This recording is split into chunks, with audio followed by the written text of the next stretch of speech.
Yes, people, welcome back to Fighting Talks, and this is where we talk everything fighting. We're back with another video. Thank you guys for supporting the first two.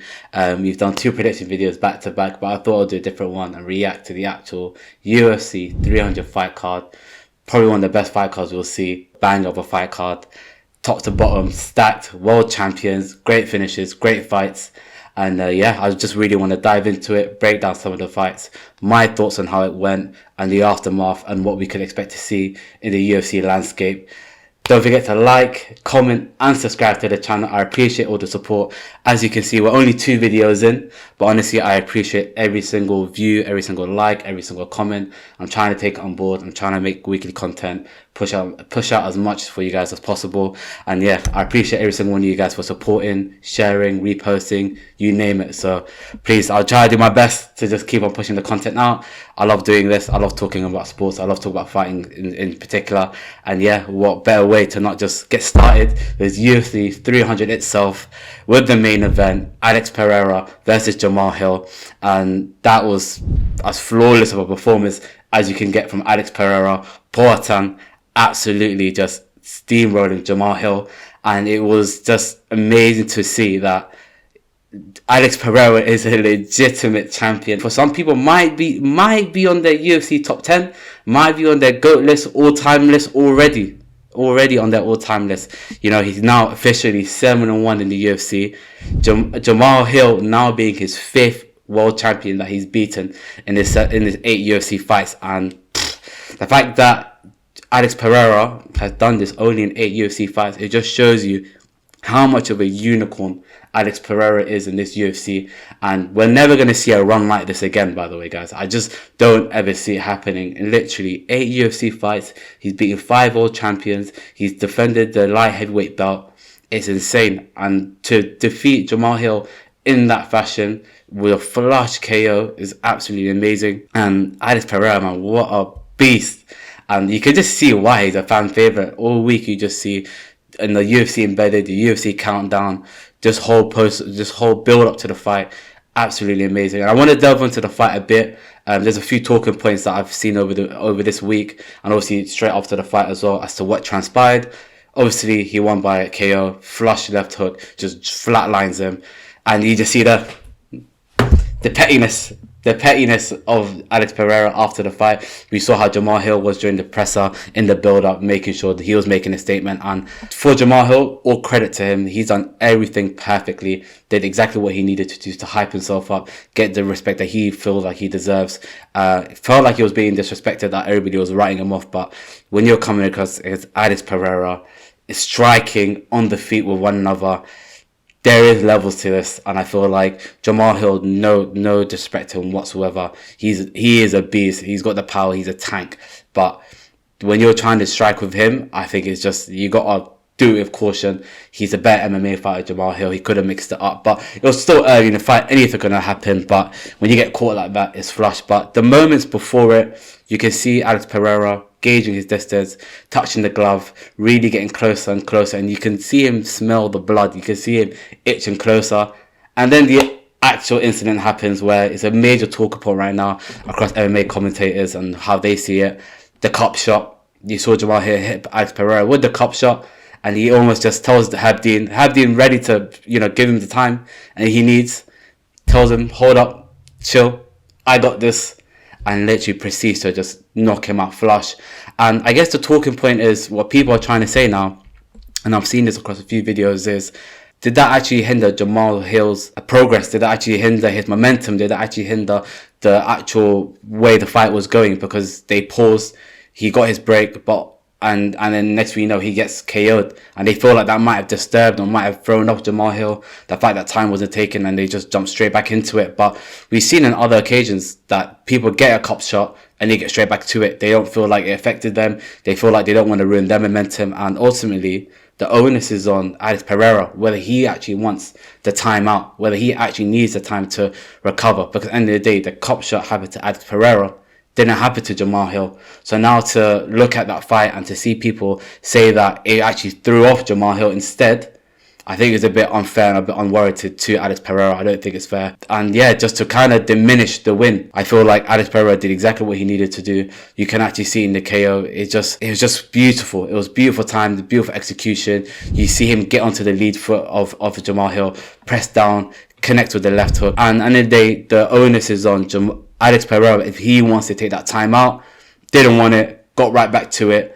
And yeah, that's all she wrote. And so for fans and pundits that think that should have been in favour of Jamahal Hill, or maybe that could have thrown him off, I think is weak. If we go now just delving deeper into the actual win and what it actually means, like I said, for some people, Alex Pereira actually might be on their all-time list already. He's had double champ status. He's held 2 belts. He's beaten 5 world champions across two divisions. What's actually next for him? We obviously know that he can't actually compete at UFC 301 in Brazil because he's obviously suffered a toe injury, but he's called for a heavyweight. He actually wants to fight at heavyweight. And should Alex Pereira actually move up to heavyweight? And I think it might be a bit too premature for Alex Pereira. And the reason why I think is there are bad matchups at heavyweight. Not to discredit Alex Pereira and his striking. We know that he's got the skill. We know that he actually has the size to compete at heavyweight. But stylistically, there are a few bad matchups for Alex Pereira. A couple of them being guys like Jailton Almeida and Curtis Blades, grappling guys, heavy wrestling guys. And that could actually pose a big problem to Alex Pereira. Because I feel like guys tend to want to actually strike with him. We've seen him obviously get beaten in those grappling exchanges, Alex Pereira. Those guys at heavyweight, it's going to be a big problem for Alex Pereira if he takes on those challenges. But for me, the only time Alex Pereira should want to take that step to heavyweight should be at when the stakes are at its highest, and it should be against the likes of guys of Tom Aspinall, guys like Cyril Gane, where they will actually trade like for like and actually want to compete. And actually, when the stakes are at its highest, we've seen Aspinall and we've seen Alex Pereira, the face-offs. We've seen Aspinall, eyeing that fight. I feel like that fight would be amazing to see. Alex Pereira, Tom Aspinall, new gen heavyweights fighting for glory. You can't write a better script. And honestly, another question that I might have is, where does Alex Pereira place in your GOAT list if he becomes champ status, winning 3 belts across 3 different divisions? That would honestly, for me, put him in the top 10. It could honestly put him at number 1 for a lot of people. It will be insane. It's never done before in the UFC. And I feel like if there's a guy to do it, Alex Pereira might actually be the one to pull it off. Ultimately, he has to get the right matchup at heavyweight for that to happen, because there are bad guys stylistically for Alex Pereira to fight against. If the UFC finds the right fight for him, then we could actually be seeing something of a unicorn, something that's never been done before, which is seeing a guy hold a champ status, triple champ in the UFC. There's Alex Pereira, the ceiling is through the roof, is all the way to the sky, into the moon, into space. Honestly, can't wait to see what happens for him. And then let's just move on to the next fight, co-main event, which is obviously Zhang Weili versus Yan Xiaonan. Zhang Weili, she showed tough, grit, determination. Wasn't the most flawless of performance from Zhang Weili against Yan Xiaonan. And I'm not gonna lie, I kind of wrote off Yan Xiaonan. I thought it would be quite one-sided. I saw, I guess, commonality of opponents who they fought, where it would transpire, where it would go. I was half right in the sense of, on the ground, Zhang Weili really dominated, and you just saw in some submissions that she caught. It looked like Yan Xiaonan actually was out at one point, where she just looked like she just passed out and she could continue to press forward. Yan Xiaonan, she's got a big hole in her game, and it's the ground game, because on the feet, she was lighting up Zhang Weili and she was having quite a lot of success. But ultimately, that fight, I would love to see a rematch if Yan Xiaonan can close the gap in the grappling department, and I would love to see that fight in China. I think it would be amazing. It would be a blockbuster of a fight in China. It would just be crazy to see. But I feel like for Zhang Weili, well-deserved win, championship win. You're not going to always be at your best as a champion, so to see that actually happen for her was amazing to see, and she just absolutely smashed it. But I guess next up, Tatiana Suarez, who's now ranked number 1 in that strawweight division, and she actually might be the one to dethrone Zhang Weili and have the tools to dethrone her. Amazing grappling, and yeah, it could pose problems for Zhang Weili. It might have to be kept on the feet for her. I'd love to see how that fight plays out. Ultimately, Tatiana Suarez has to be healthy. She's been unfortunate with her past track record of her illnesses and her injuries. coming back from big ones as well. So Zhang Weili, Tatiana Suarez, that should be next. Hopefully it does happen. I'd love to see that fight happen. And then we move on to the fight of the night, one of the performances of the night. Jerome Max Holloway. Jerome Max Holloway, you is a bad man, as Stephen A says. Bad man indeed. And I told you guys in my prediction video, the keys were in Max Holloway's favor. It was everything pointed towards Max Holloway winning that fight for me personally. And the reason why I see it is just probability, war of attrition. We've seen Justin Gaethje win those battles where he can land big, land flush, and put guys out. But against a guy like Max Holloway, who's got an undeniable chin, like I said, immovable object versus an unstoppable force in Justin Gaethje, we saw how that planned out. And Max Holloway said he had to be perfect, and he was perfect, flawless for 5 rounds. Max Holloway executed, and Max Holloway is your favorite fighter's favorite fighter, and he is the true real holder of what it means to be a BMF and the best person to actually hold that BMF belt. And it was just amazing to see. Like I said, we've seen the probability, we've seen how it's worked out. If Justin Gaethje gets caught and he gets caught flush, it's going to end bad for him. If Max Holloway can land clean, and we've seen recently this trajectory that Max Holloway is on, putting guys away and actually dropping them and actually showing that he doesn't have pillow hands. I don't know where this argument or agenda comes with Max Holloway having pillow hands. He doesn't have it. He can put a guy's lights out. And we saw, pointing to the infamous middle of the ring, he told him, come meet me, gave him the honor, wanted the man dance with Justin Gaethje. And look what happened. Late buzzer beater of a KO. And honestly, I was saying to the boys in the group chat, I was saying to other people as well, that might be top 5 KOs ever that I've seen in my time watching UFC. And just watching MMA in general might be top 5 KOs ever. Just the magnitude of it, the timing of it, just being literally 4-1 up was clean sweep on every judge's scorecard, clean sweep on the fan scorecard. And for him to just go around and just land that KO flush and just honor it, that is what BMFs do. And Max Holloway is just no better person to hold that BMF belt. I feel like the BMF belt has literally been passed over to amazing individuals in George Masvidal, in Justin Gaethje, and now in Max Holloway. And honestly, what is next for the BMF champ in Max Holloway? I feel like he's in a win-win, and like he said, he has options, and he's not wrong with that. Now ranked 8th in that lightweight division. We see Moicano joking around with that, saying he want no problems. He want no problems with Max Holloway. Topuria, you saw the reactions of him watching it live, and yeah, Topuria knows that light is shining bright on that individual, and it's kind of taking away what Topuria is doing. But like Max Holloway, he's got options. He can either fight for that belt now at featherweight, or he can actually make a proper push for lightweight. They're making jokes about Islam Makhachev fighting featherweights when he's defending his belt. Obviously, he's fought Volkanovski, and now maybe Max Holloway might be that featherweight that Islam Makhachev could fight against. So, like I said, Max Holloway, he's got options. It's amazing to see. And for Topuria, just a little sign up for Topuria. This could be a proper legacy fight for Topuria, being able to take the scalp of Volkanovski and have the opportunity to take the scalp of Max Holloway. What's not to like? And I'm telling you now, Max Holloway, he's got options. Topuria, that fight makes so much sense. I hope we see it soon. It just depends on Volkanovski, whether he's healthy or not. And if the UFC actually want to make that fight, but honestly, banger of a fight. Can't wait to see that actually happen. And let's just dive into a few of the actual rest of the fight card. We've seen Kayla Harrison actually debut win over Holly Holm. And I guess the big question is, what is next for Kayla Harrison? And I feel like there's no better fight to be made for Kayla Harrison. I think she's next up for that belt at 135 against, whether it's be against Raquel Pennington or Juliana Pena, or have that super fight against Amanda Nunes. We see her reacting live at home. She's saying, yo, why is my name not being called out? But according to everybody else, and like Kayla Harrison said, Amanda Nunes is retired, but if there's a fight to come out of retirement for, it's gonna be for that Kayla Harrison fight. We saw the dominating grappling of Kayla Harrison, and honestly, she's got everybody pumped for women's MMA, and this Amanda Nunes fight has to happen. I need to see it happen, whether it's the back end of 2024 or early 2025. I feel like it should be done when the stakes are at its highest. I would love to see Kayla Harrison be 135-pound champ and then take on the likes of Amanda Nunes when the stakes are at its highest for all the marbles. I think that'll be a sick fight to watch and tune in. Kayla Harrison, she is the real deal. Weight cut didn't affect her. Tune in, guys. She's a problem at £135.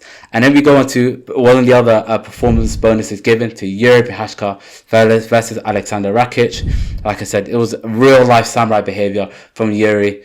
He felt like he was being questioned. He felt like his soul was being questioned in that fight. And like I said, he did not disappoint. Alexander Rakic, credit to him, coming off of a layover from that ACL injury though, showed that he's gotten faster, gotten quicker, gotten better, even got more technical in striking. But Yuri was eating shots that he should not be eating. There was a few punches being thrown, there was a few elbows he just ate and kept pushing forward. And Yuri Prochazka, the beautiful case he brings, that finish, just everything about Yuri is just amazing to watch. True mixed martial artist, and he's calling for that light heavyweight belt. He wants that rematch against Alex Pereira. I'm not mad if that rematch happens, but we need to see how the landscape happens for light heavyweight, what Alex Pereira wants to do. Hopefully Yuri does get that rematch. I would love to see it happen. I think it'll be a banger of a fight. We'll see a lot more chaos being brought by two guys. Love to see that happen. And then a few more shout outs in this fight card. I feel like there was a lot of big results that happen and a lot of potential fun things that could actually come out of UFC 300. One of them actually being two fighters that won. First one being Bobby Green. Just showed that he's just a gangster. That's one of the OGs, putting on one of the best fights of the night actually, and actually one of the best performances of the night. Surprised he never got a bonus. Just piecing up Jim Miller. Even gave him the opportunity to come down in the center of the octagon. But Jim Miller, what an OG, what a legend of the sport. UFC 100, 200, and now 300. Hats off to Jim Miller. He's done amazing. But Bobby Green calls out Paddy Pimblett, UFC Manchester. Due to be a pay-per-view 3 or 4. So tune in for that one. We'll definitely see Paddy on that in Manchester in the UK. I'm going to try my best to get to that fight. But then another opponent that Paddy Pimblett could actually face, and that he's actually called out, and he wants an Ultimate Fighter preview with Renato Moicano, who actually beat the likes of Jalen Turner. Paddy Pimblett wants an Ultimate Fighter season with the likes of Manny Moicano, and we just see it. Moicano's stock is just rising every single time he has a fight. Those post-fight speeches are just incredible, and I just love Moicano's personality. I don't know where it came from. He learned English all of a sudden, and now he's just a favourite of everybody's. I love to actually see that. If I had to pick between one, I love the call out from Bobby Green. I love that he just energy, just vengeance, aggression, really wants that fight. He did get called out by Paddy Pimblett, but if I'm the UFC and I'm trying to make money, I think both work either way, but I'm leaning towards Manny Moicano, Paddy Pimblett, Ultimate Fighter series. It would be absolutely amazing to see. Maybe it happens. I think both can be true. You never know. Bobby Green could actually get that fight against Paddy Pimblett. If he does win, you may actually see a Paddy Pimblett versus Moicano Ultimate Fighter. You never know. It could be the other way around, and you see Paddy Pimblett fighting Moicano at UFC Manchester. But love to see either way. I think both fighters in the lightweight division, they've got options against Paddy Pimblett. And Paddy Pimblett actually has the options. He could pick either or fight. And it'd be nice to see what happens next with those fighters. And it was sick to see. And then we go back to the featherweight division. And I want to just give a special shout out to Aljamain Sterling. Look, I know Aljamain Sterling isn't one of the fan favourites of people watching MMA. They think he's lackluster. But I thought Aljamain Sterling is one of the ones to watch in this featherweight division. That is a bona fide UFC champion who showed his championship mettle against the likes of Calvin Kattar, just dominating, just swarming him, and he's just showing that there is levels to this. And I feel like Calvin Kattar, credit to him, he's coming off a layover, but there's just Aljamain Sterling showing his pedigree, he's showing his credentials in this UFC. And I feel like fans, you got to give him some slack, man. You got to give Aljamain Sterling some slack and credit. He deserves it. He's already moved into the 8th ranked in the featherweight division, but honestly, he could rank higher. He's called out Brian Ortega, who's ranked number 3 in that division, and I would love to see that happen. I want to see how Aljamain Sterling fights against the elite of the elite, because he's shown that he is one of the best in the UFC, pound for pound. Even though his style might not be the best, even though he might be cringe, he might be bland on the mic, honestly, I think Aljamain Sterling's class. I feel like he deserves the respect that he needs, and I feel like we need to give him credit, and I feel like he deserves it. So Aljamain Sterling, credit to you, flawless performance from yourself, and yeah, I would love to see him against Brian Ortega. Get that contract signed. We need to see it happen. Another shout out to another person who's broken into that featherweight ranking, a prediction that I got wrong, and I hold my hands up. Diego Lopez. Wow, could have easily got performance on night bonus. Could have easily got that 300k. absolutely electric and really shone in this fight. Just putting a beat down on Sodiq Yusuff, my boy Sodiq Yusuff. I hate it had to be him, but now Diogo Lopez on a 3-fight winning streak, and yeah, he's definitely a one to watch in that featherweight division. Coming off, we should have known. I should have known personally. Coming off of that performance against Mosvar on short notice, and now on a 3-fight winning streak, he's going to be one that UFC should push forward and actually try and make something of. I think there's fun matchups there for him. And yeah, his stock is only going to rise if he keeps performing like that and keeps fighting like that in this featherweight division. And then finally, I want to just touch on Bowen Nickel. Again, made his third pay-per-view fight in a row. He's now up to 6-0 in the UFC. And he's not getting the love from the fans. They just don't rate it. Fans don't seem to be buying into it. They think he's overrated. I'm seeing overrated. And I think it is quite harsh on Bo Nickel, but I don't think Bo Nickel actually helps himself when he's calling out the likes of Khamzat Chimaev. And I feel like with calling out Khamzat Chimaev and, you know, questioning the resume of Khamzat Chimaev, saying, you know, at 5-0, where was he at Khamzat Chimaev? Khamzat Chimaev was fighting Ikram Aliskerov, who was 8-0 at the time. They were fighting in the Middle Eastern organization in Brave.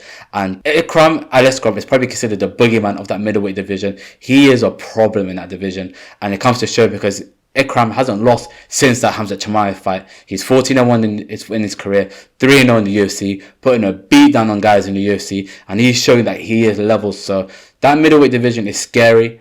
Bo Nickel, I feel like he's got the potential to actually improve and get better as a fighter, but he's not there yet. And calling out guys like Khamzat Chimaev makes a good storyline for Bo Nickel, because when that time comes and Bo Nickel shows his pedigree and is in his all-around MMA game, it'll probably be a fight to tune into. It probably would be a main event fight and a pay-per-view fight. And hopefully, once he gets to the top, Khamzat Chimaev has been fighting guys who are ranked. He's coming with a storm. He beat 2 guys on 10 days' notice. We've seen what Khamzat Chimaev can bring to the table. Unfortunately, he's been inactive, but let's not take away what Khamzat Chimaev is, and he is a beast. Bo Nickel, honestly, he's just got a bit left to go. He should just take his time. Fans should be a bit more patient, but I understand the frustration from fans. He might not be helping himself, Bo Nickel, with some of the remarks that he's making, and obviously this favoritism that fans may be feeling that the UFC has for Bo Nickel. Bo Nickel, hold your horses. You're not there yet with Khamzat Chimaev, in my humble opinion, but you're definitely on the way there. And I don't feel that's a knock to Bo Nickel. I think he just has to be a bit patient in his journey and not make remarks like that. I feel like there's levels to this. He's got to take time.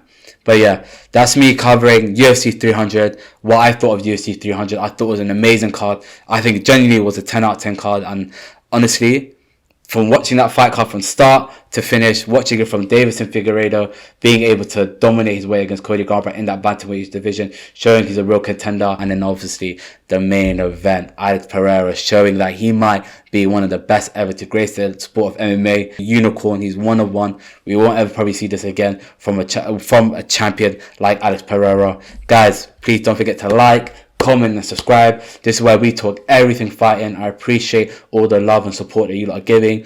Please share it, please subscribe, please just do all the good things. I'm open to criticism, I'm open to new ideas. Let me know in the comments. I do read the comments, and yeah, I appreciate it. Fighting Talks, this is where we talk everything fighting. This has been your boy Yunus. Take care, love.